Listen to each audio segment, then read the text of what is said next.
आज की वीडियो में क्लास 8th की साइंस का सेकंड चैप्टर सूक्ष्म जीव मित्र एवं शत्रु के प्रश्न उत्तर देखेंगे। सबसे पहला प्रश्न है, रिक्त स्थानों की पूर्ति कीजिए। ये हमें कुछ सेंटेंस दिए हैं लेकिन उनमें बीच में कुछ खाली जगह है, इनको भरना है, सही शब्द से भरना है। तो देखिए, पहला है सूक्ष्म जीवों को सूक्ष्मदर्शी की सहायता से देखा जा सकता है। दूसरा है, नीले हरे शैवाल वायु से नाइट्रोजन का स्थिरीकरण करते हैं जिससे मिट्टी की उर्वरता में वृद्धि होती है। अल्कोहल का उत्पादन यीस्ट नामक सूक्ष्म जीव की सहायता से किया जाता है। हैजा जीवाणु के द्वारा होता है। तो इस तरह से हम सही शब्दों को सही जगह पर रिक्त स्थानों पर भरेंगे। तो पहले में हमने भरा सूक्ष्मदर्शी, दूसरा नाइट्रोजन, तीसरा यीस्ट और चौथा जीवाणु। अब यहाँ पे दिया है सही शब्द के आगे टिक का निशान लगाइए। यीस्ट का उपयोग निम्न के उत्पादन में होता है। यीस्ट से क्या बनाया जाता है? अल्कोहल। तो इसमें हम टिक लगाएंगे अल्कोहल पर। तो देखिए, इसमें ऑप्शन थे चीनी, अल्कोहल, हाइड्रोक्लोरिक अम्ल, ऑक्सीजन।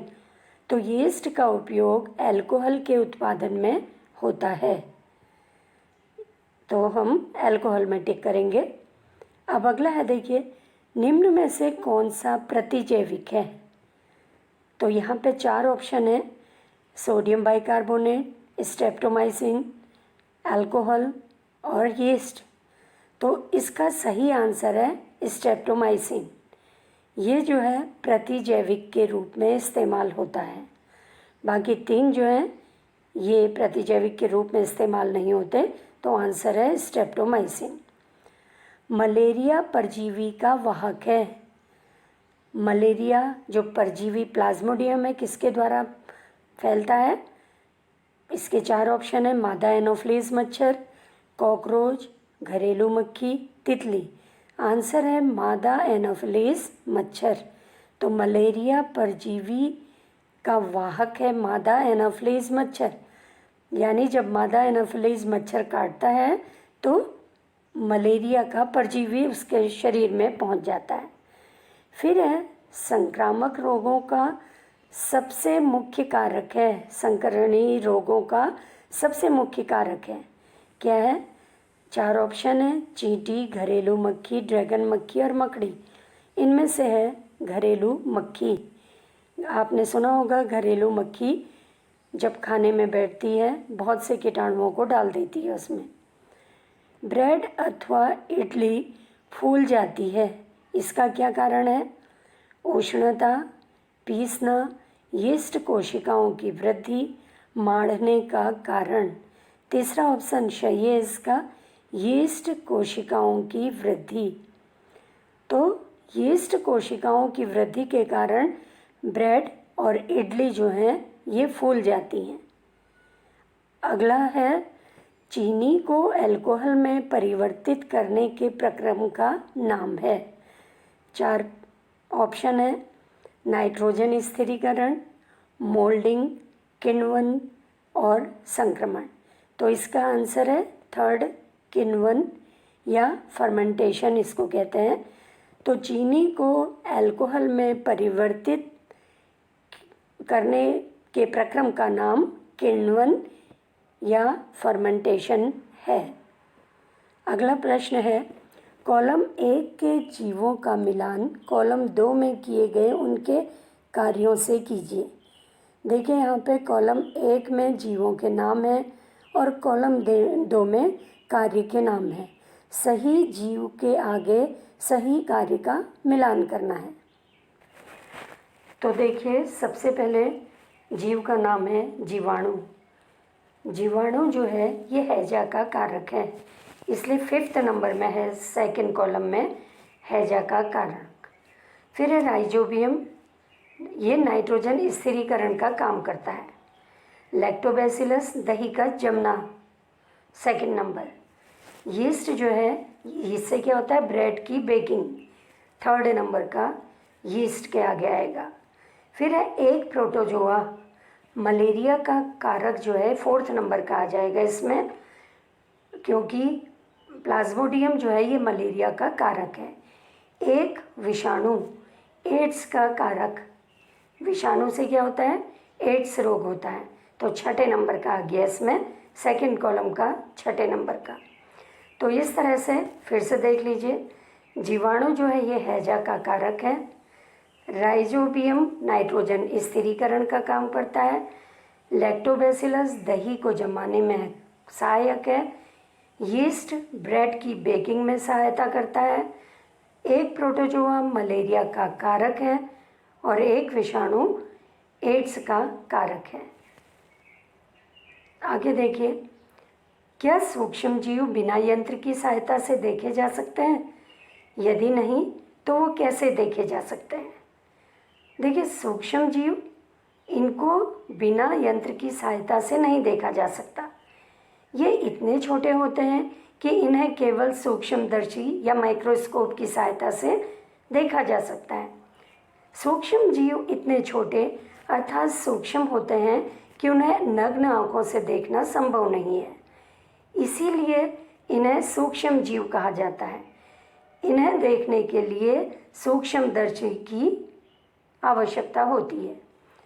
तो इस तरह से सूक्ष्म जीव का मतलब बहुत छोटे जीव जिनको हम अपनी नग्न आँखों के द्वारा नहीं देख सकते हैं, इसको देखने के लिए सूक्ष्मदर्शी की आवश्यकता होती है। फिर देखिए, सूक्ष्म जीव के मुख्य वर्ग कौन कौन से हैं? इसका उत्तर है, सूक्ष्म जीव के मुख्य 4 वर्ग निम्नलिखित हैं। पहला जीवाणु, दूसरा कवक, तीसरा प्रोटोजोआ और चौथा शैवाल। वायरस, जिन्हें विषाणु भी कहा जाता है, सूक्ष्म जीवों की श्रेणी में ही आते हैं। लेकिन वायरस जो है ये सजीव और निर्जीव के बीच की कड़ी है, क्योंकि इसमें सजीवों के गुण भी हैं और निर्जीवों के गुण भी इसमें पाए जाते हैं।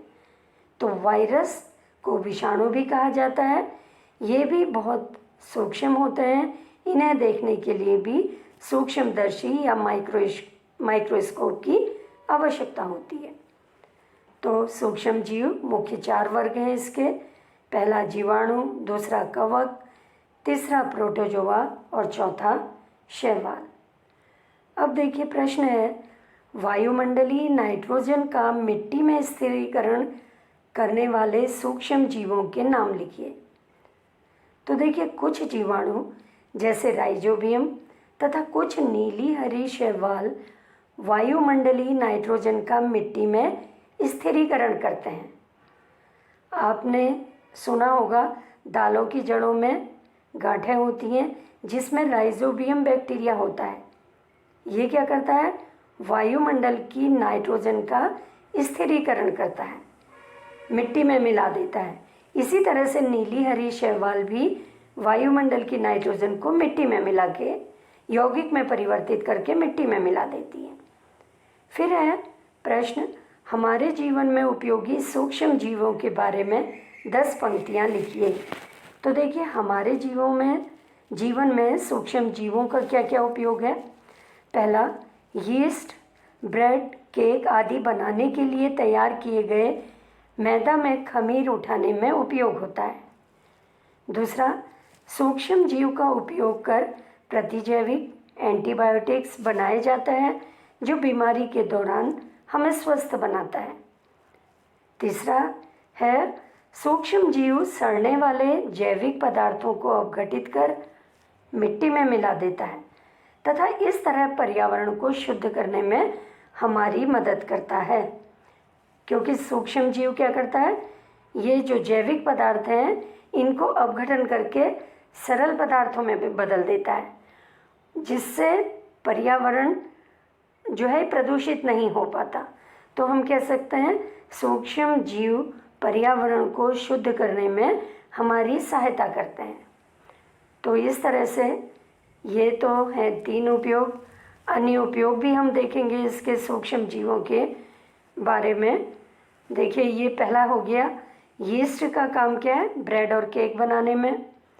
सूक्ष्म जीव जो है ये एंटीबायोटिक्स बनाने में उपयोग में लाया जाता है और साथ ही सूक्ष्म जीव सड़ने वाले जो जैविक पदार्थ हैं इनको सरल यौगिकों में अपघटित करके मिट्टी में मिला देते हैं।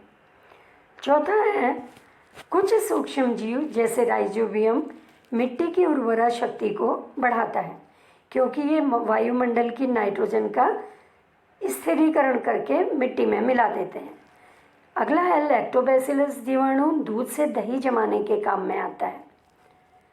छठा, कुछ मृत तथा निष्क्रिय सूक्ष्म जीवों के हमारे शरीर में प्रवेश करने से हमारा शरीर प्रतिरक्षी बनता है, जो बीमारी के क्रम में बाहर से आने वाले विषाणु से लड़कर हमें स्वस्थ रखता है। यीस्ट किण्वन या फर्मेंटेशन की प्रक्रिया द्वारा अल्कोहल बनाने में सहायक है। सूक्ष्म जीवों का उपयोग चमड़े की सफाई के लिए भी किया जाता है। सूक्ष्म जीव की सहायता से ही कंपोस्ट खाद तैयार की जाती है। कुछ सूक्ष्म जीव हमारे आहार नाल में रहते हैं और हमारे पाचन में सहायता करते हैं। तो इस तरह से ये 10 सेंटेंस हैं जो सूक्ष्म जीव की उपयोगिता बताते हैं। जैसे आप लोगों ने देखा होगा, लैक्टोबैसिलस जीवाणु दूध से दही जमाने के काम में आता है। अगर हम दूध में थोड़ा सा जामुन मिला देते हैं या थोड़ा सा दही मिला देते हैं तो क्या होता है, कुछ घंटे बाद पूरा दूध दही में बदल जाता है। लेकिन अगर हम दूध में दही नहीं मिलाएंगे तो क्या होगा, तब दही नहीं जमेगा बल्कि दूध फट जाएगा। फिर देखिए, सूक्ष्म जीवों द्वारा होने वाली हानियों का विवरण दीजिए। अब देखिए, सूक्ष्म जीव जो हैं इनसे फ़ायदा ही नहीं होता, नुकसान भी होता है। बहुत सारे हानिकारक सूक्ष्म जीव मनुष्य में तो रोग फैलाते ही हैं, साथ ही पशुओं में, पौधों में भी अनेक तरह के रोग उत्पन्न करते हैं। कुछ सूक्ष्म जीव भोजन, कपड़े, चमड़ों से बनी वस्तुओं को भी खराब कर देते हैं। क्षय रोग, हैजा, टाइफॉइड आदि रोग जीवाणु के कारण ही फैलते हैं। सर्दी जुकाम, कोरोना, खसरा, चिकन पॉक्स, हेपेटाइटिस ए आदि बीमारी वायरस के कारण फैलती है। मलेरिया की बीमारी जो है ये प्लाज्मोडियम प्रोटोजोआ के द्वारा फैलती है। प्रश्न है, प्रतिजैविक क्या है? प्रतिजैविक लेते समय कौन सी सावधानियां रखनी चाहिए? देखिए, इसका उत्तर है, सूक्ष्म जीवों द्वारा तैयार औषधि को प्रतिजैविक या एंटीबायोटिक कहा जाता है। प्रतिजैविक या एंटीबायोटिक बीमारी पैदा करने वाले सूक्ष्म जीवों के विकास को रोक देती है। प्रतिजैविक या एंटीबायोटिक टैबलेट, कैप्सूल या इंजेक्शन ज़रूरत के अनुसार बीमार व्यक्ति को दिया जाता है। प्रतिजैविक को हमेशा डॉक्टर की सलाह पर ही लेना चाहिए तथा उसके कोर्स को भी पूरा करना चाहिए। बिना आवश्यकता के एंटीबायोटिक या प्रतिजैविक का सेवन नहीं करना चाहिए।